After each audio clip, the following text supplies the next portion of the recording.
La democratizzazione dello spazio attraverso la conoscenza e la diffusione della cultura spaziale è il tema centrale di 5 appuntamenti di anteprima del Festival delle Idee, parte di Space Meeting Veneto 2024.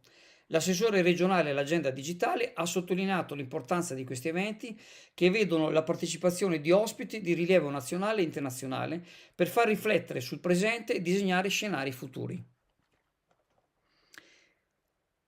La rassegna è stata inaugurata da Stefano Mancuso, scienziato di fama mondiale e docente all'Università di Firenze, che ha rivoluzionato gli studi sull'intelligenza delle piante, raccontando il loro comportamento in assenza di gravità.